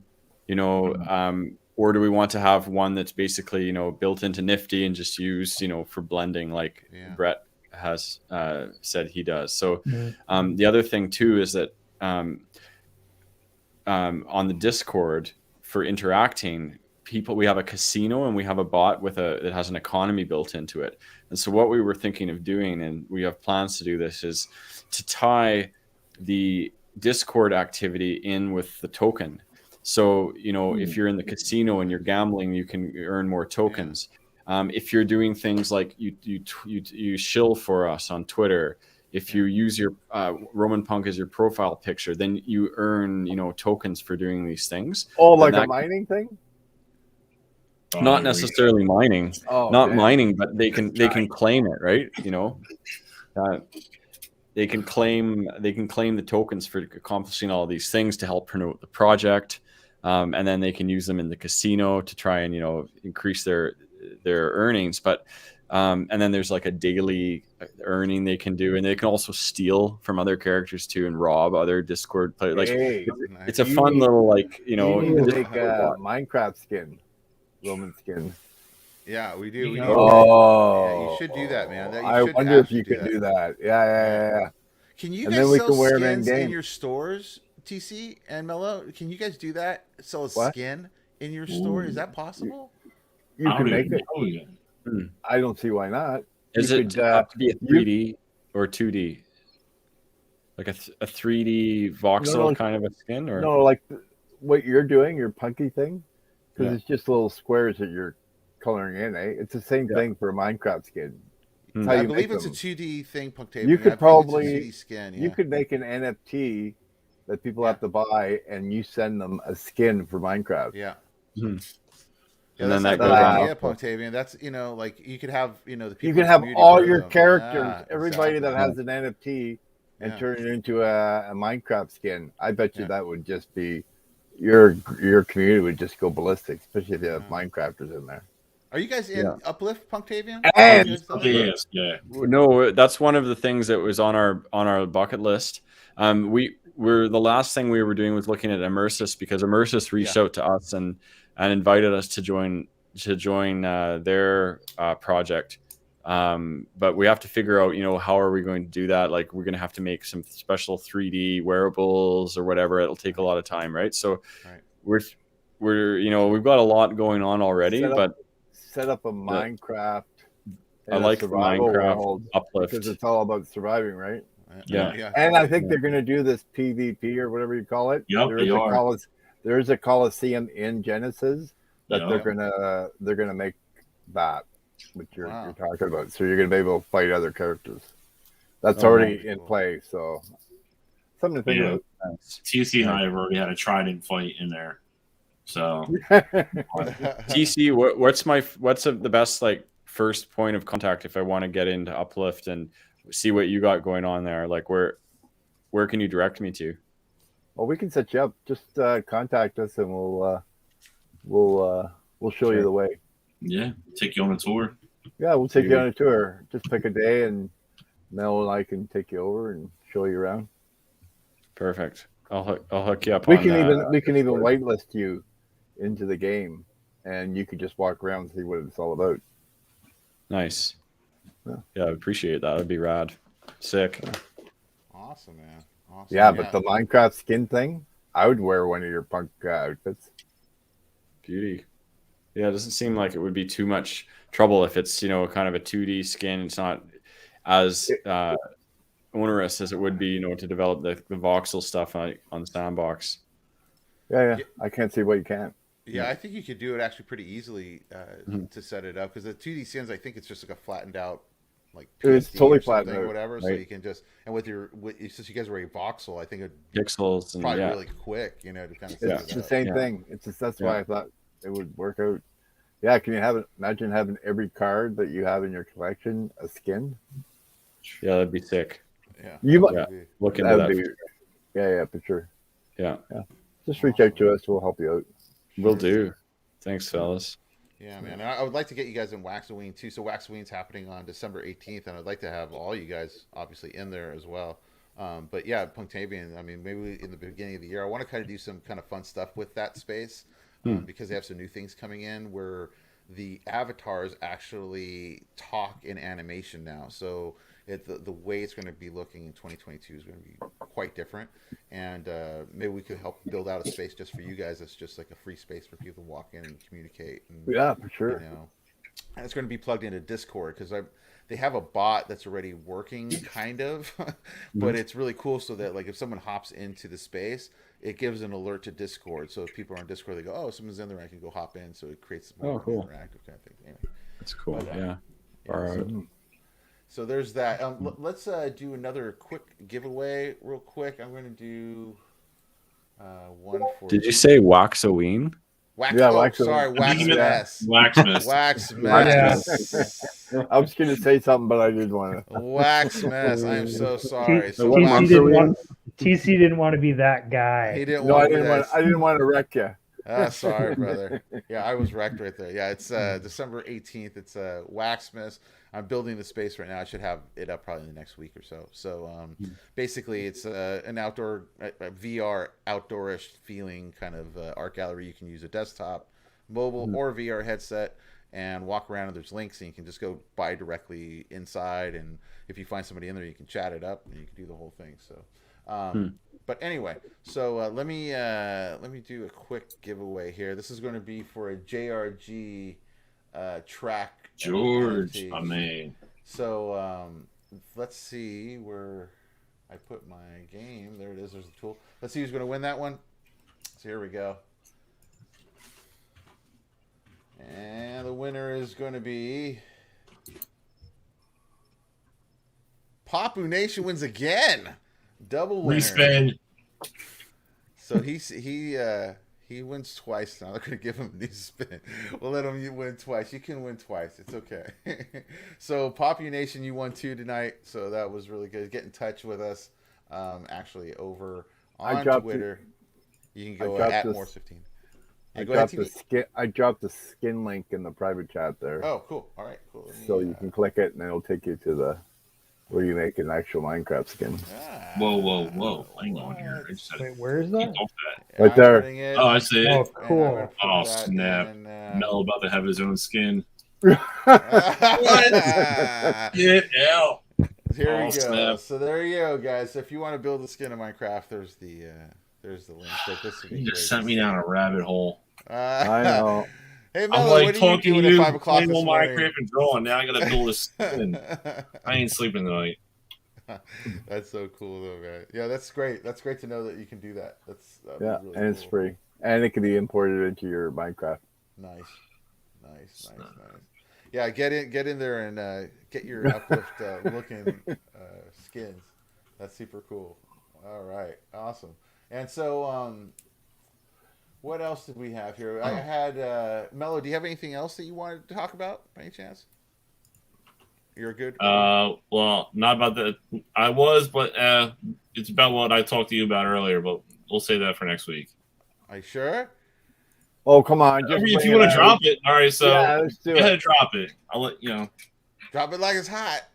Yeah. So I reached out to this guy earlier, this gracious host of ours, and I asked him to do a collab, and we're gonna do a collab on one of his AR surfboards.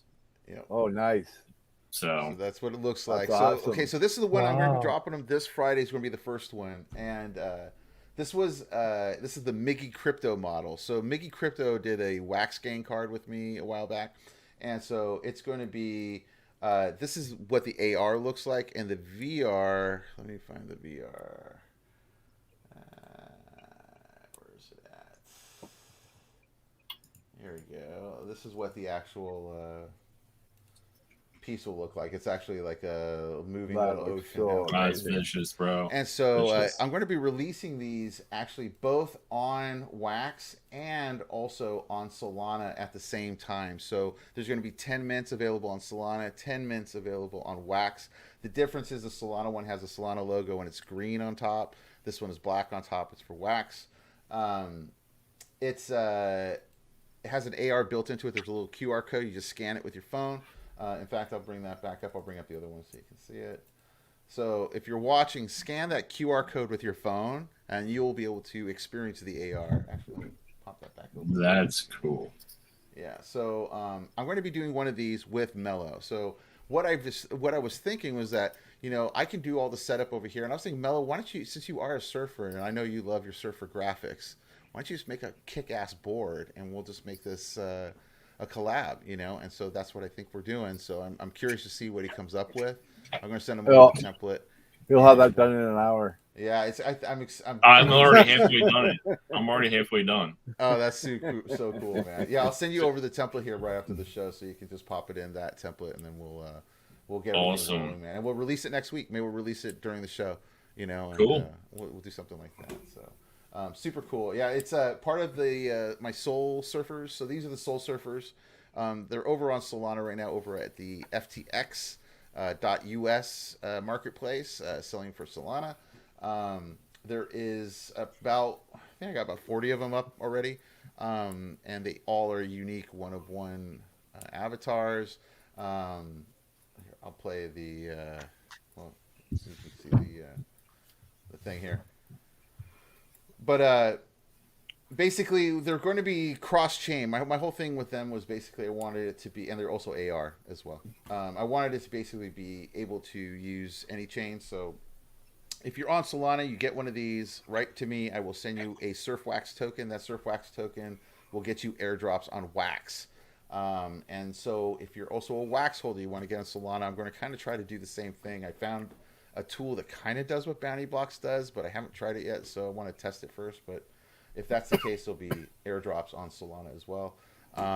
It's a moving forward price on these, and then I'm going to start dropping those surfboards that I was just showing you a second ago, those 3D surfboards. And those will be dropping Friday at noon, will be the Miggy Crypto one on Wax. And I think a little bit later on the day, I'll be dropping the Solana version of this one. So if you guys want to pick one up, Friday on Wax at noon, Miggy Crypto surfer model. So anyway, that's what I got going on. And also the M.O.R.B.S is going to start doing the actual comic stuff now. So I did the collection, which was the whatchamacallit, what was the name of the series again? Oh yeah, Codename series. And so that was these guys. I did each of the characters kind of doing something kind of cool, but now I'm going to actually go more into a storyline. So I got another one for you. Yeah. Oh no. For what you're doing. Yeah. Is if you're going to create a comic, why not give a bonus feature where the whole comic is on a surfboard? That'd be kind of cool.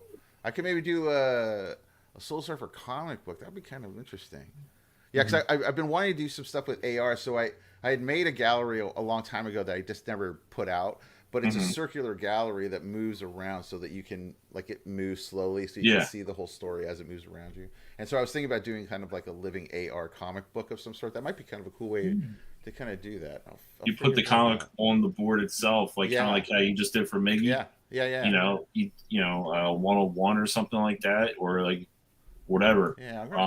But I just figured that'd be something really cool for you to try. Yeah, that's not a bad idea at all, man. I think I might do something like that. That's just a really good idea. Yeah. So, yeah, that's not a bad idea. Thanks a lot for throwing me down that rabbit hole, Mello. Thanks. You're welcome. You got to push those bounds of creativity, man. You got to push the envelope sometimes. And man. you know. Yeah, I want to do. So I have some other stuff I've been wanting to do. I did one of a TC. I want to do a TC Avatar pack release, man. I did one. I showed like him the one design, but come out. Yeah, it was direct. I want to do something kind of cool, but I want to kind of make something kind of cool with it. You know, that we can do something, maybe connect your properties or something where we could get like maybe a token or something in there. They could get a airdrop. I don't know. We'll talk. You can get like his head to go like this, just be like,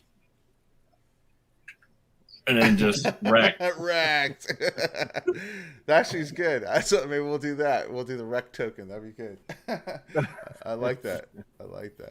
So anyway, that's all I got really going on right now for myself. I think we'll probably start wrapping it up. Anything you guys want to leave with? Why don't we start with Mello? Mello, what do you want to leave everyone with?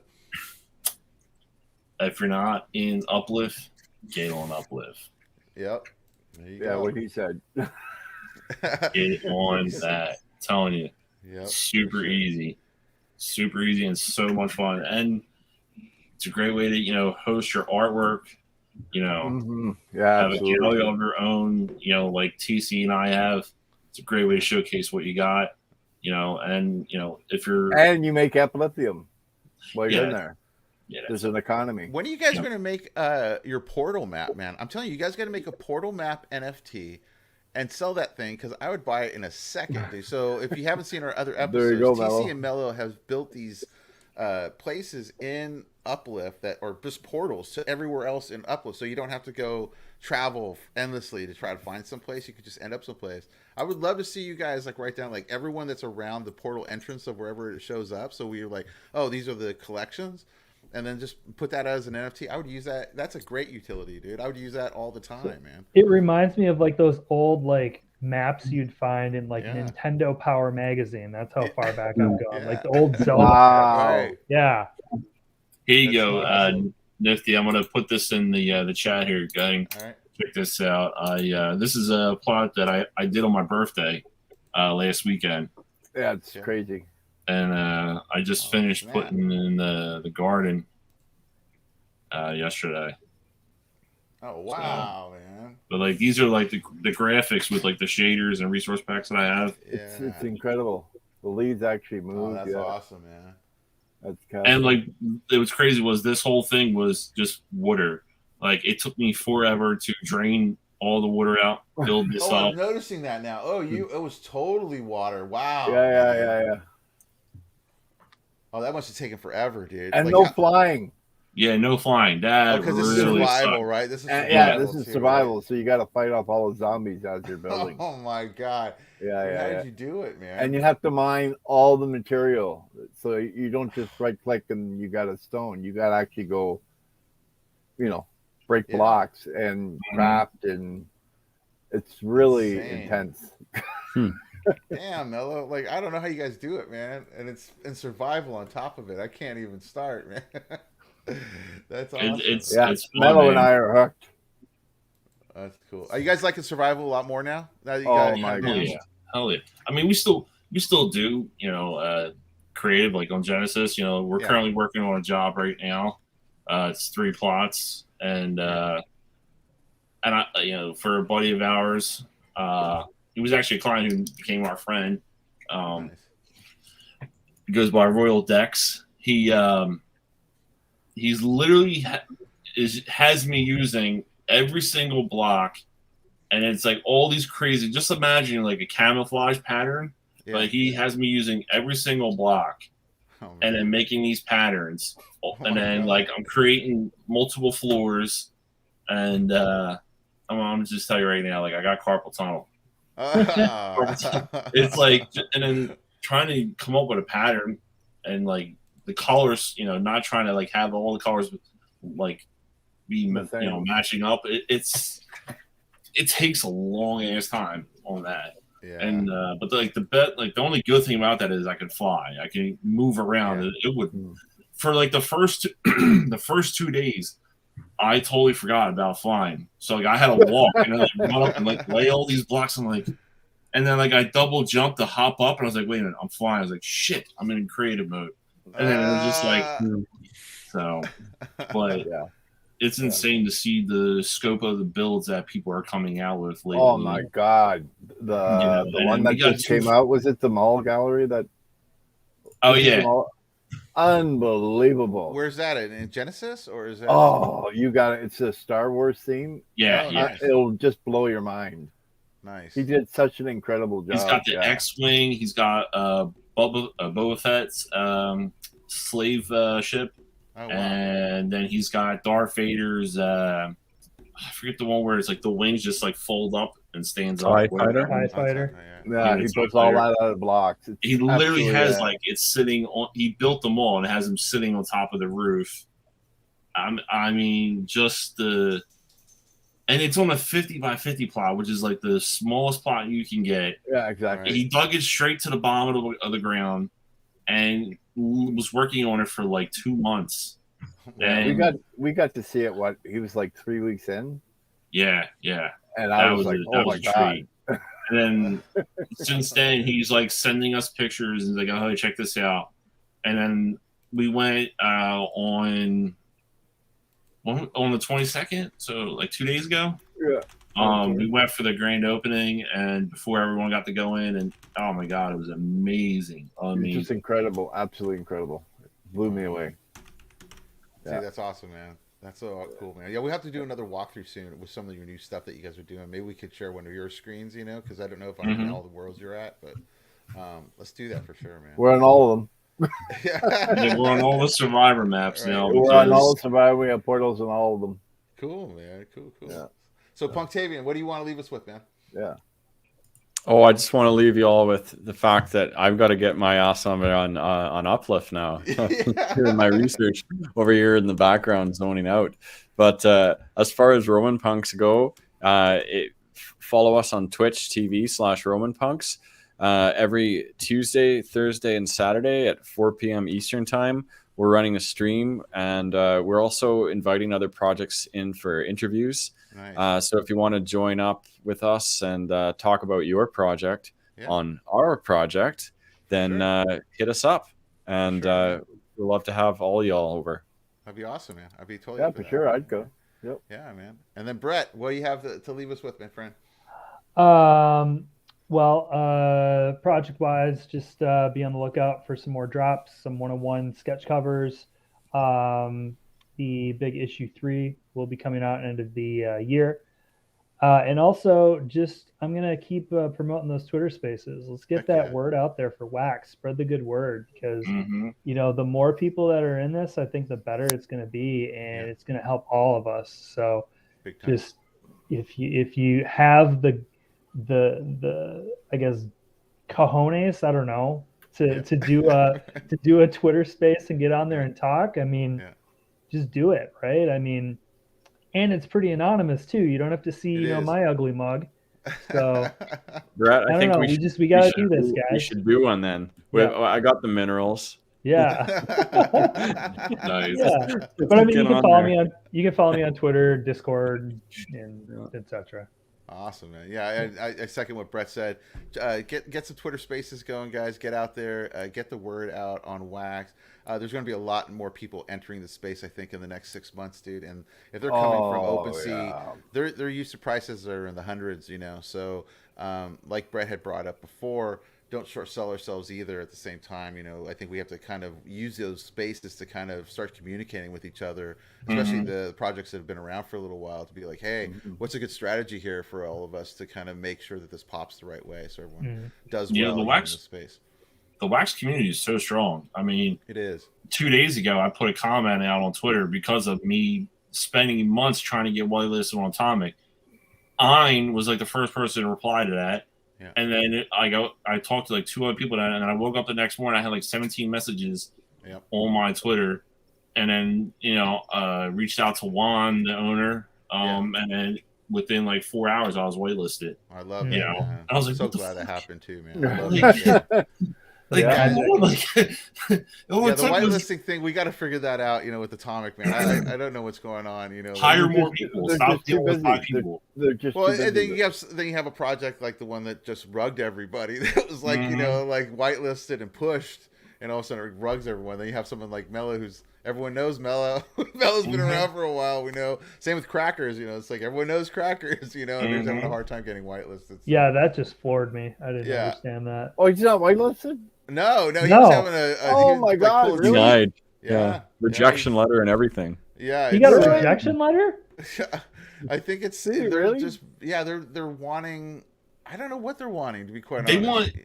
They want their pound of flesh. They do. They want the pound of flesh. They want that pound of flesh, and they want it in writing.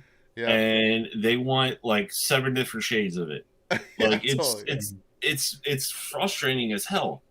It's really weird because like I'm doing Solana stuff right now, and there's marketplaces like Digital Eyes and Magic Eden that are now. They've created bots that are doing the verification for them. Like it's doing, it's just a lot easier. You're getting your stuff verified, and it's obviously is not as scrutinized as probably what they're doing over at Atomic. But I think they're over scrutinizing a lot of this stuff too. Like where it's all like, if someone sends you a video of them drawing the piece, I'm pretty sure it's them. Just whitelist it, dude. Like what's the exactly? Because they with Atomic, they want like a step-by-step process shots. Right. Before you get the color, and then they want the process shots of the color. Yeah. And they want pictures of you or video of you drawing it. And I'm like, dude, I already have all this. It was submitted. Right. So, and it didn't used to be that. No, it didn't used to be like that. It's their whole verification process is a little odd. Like I said, there's people that will pop in like this last thing that automatically they're getting full whitelisting, they're getting all these privileges, and they're being pushed and they're making lots of money. So obviously there's some kind of money being transacted. I'm not saying anything, no financial advice, of course, but I'm sure something is probably greasing the wheels, as they would say in the business, to make it easier for some to get whitelisted. And there's others that have are well known in the community, and that's the other thing too. The wax community is pretty tight. It's like if you have a project that's been around we pretty much all kind of know each other to a point. So when you see somebody come out of left field and all of a sudden they're getting all these privileges, you're like, oh come on, man, what's going on here? It's gonna be bad for them because if all these other platforms like 50 come out, there'll be more. People will stop going to them. At least artists will. Yeah. That's the main thing with wax. I don't want that to happen, because I think for artists starting out, especially, I think wax is the best place to start because it's almost like having a little bit of a safety net. You have training wheels on a little bit. If you mess up here and there, you're not wasting a lot of money. It's like you can kind of get your feet wet, kind of figure out some utility stuff. And the only thing I think there isn't as much like education out there. You got Crypto Stash out there. There's a few other tutorials, but I think education's a big stuff that needs to happen as well. Don't sell yourself short, man. Yeah, brother, you're putting it out there. Well, but, I think everyone needs to kind of do it, kind of like you said too, Brad. Like I think the more of us that are getting information out to people to show them how easy it is. So like if you guys have created a MetaMask, creating a wax wallet is a bazillion times easier than that, and now you can get wax into your wallet a lot easier by using either crypto.com or using MoonPay. So, the barriers aren't as steep as they used to be, and you'll have more fun trading. I think for a lot of collectors out there that like actual collectors from the real world that are like comic book collectors, toy collectors, that kind of stuff, their price points in their head are at a certain level. So I think when they hop in the regular NFT market, where like they're looking at like $200-300 just to get in on a floor level on a brand new project, they have no idea how it's going to go. Is a little sketchy, So I think that, and the giveaways are copious. Like all the wax projects are giving away NFTs like they're going out of style just because it's the gas and it's because it's gasless and it's it's not an issue to do airdrops. And you can get more benefits out of it. You can have a little bit more fun with the card that you get, especially if you have a project that's doing blends and starting to do packs and that kind of stuff. You actually get a little bit more for what you're getting. So I think it's cool, man. I hope it keeps going that way. I hope people come over and get out there and do your spaces, guys. That's your duty for wax. Go do a space. Just write wax as the first word. Name it where the hell you want afterwards. Just wax so we all see it. And I think people will start plugging into those spaces a little bit more.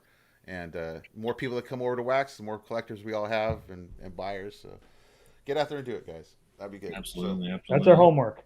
That's our homework. That's our homework for the week. Get out there and do your Twitter Spaces. 48-hour art challenge. Don't work. Yeah, let's work on that. Let's do some kind of challenge like that. I think that would be really cool, like some kind of 48-hour thing. You know, that would be 24-hour, 48-hour. I'm just gonna throw it out. So the topic, Mother Nature, whatever. There you go. There you go. Let's put it together, man. Let's put it together. Get a Twitter line going on it, man. I thought you meant the 48-hour Twitter Space challenge. Oh, we could do that too. 24 hour. I'm not doing that. I'm not doing it either. There's no way I can stay up for 20. I did the very first Waxapalooza for 7 hours straight, dude, and I was. Oh, I remember. I was there. Dusted, dude. I was having a hard time. And I thought it was only good. I thought it was only going to be an hour, and it just kept going on. Oh, it just kept. People were at the end with him. He was like, "Yo, I gotta go hop on this podcast." I'm like, "All right."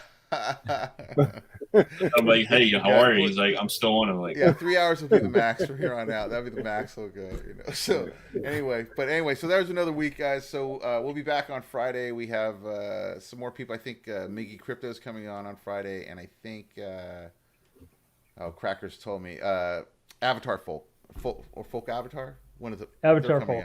Avatar Folk are coming on as well. So cool. Anyway, cool. Should be a fun one, man. NFTEA. The NFTEA rooms. Yeah, it's a great Discord. That Avatar Folk guys. Yeah. Yeah, they do a couple different things. They have the Mammoth Mythics, I think is what they're going to talk about on Friday, which is like this kind of Karma Sutra kind of card thing, it looked cool. The art looked really nice on it, so it should be good. Tell him Punktavian says hi. I will. We will tell Punktavian. Gave him the thumbs up, man. We'll do that. Let's say so. Another week, guys. Another one. You guys are all welcome to come back and talk anytime. Anytime you guys have a drop, you're always welcome. The door's open. And we'll see you guys next time. All right. Thanks all for plugging in and get in touch to get those giveaways, guys. Get me on Twitter at M.O.R.B.S 15. All right. See you later.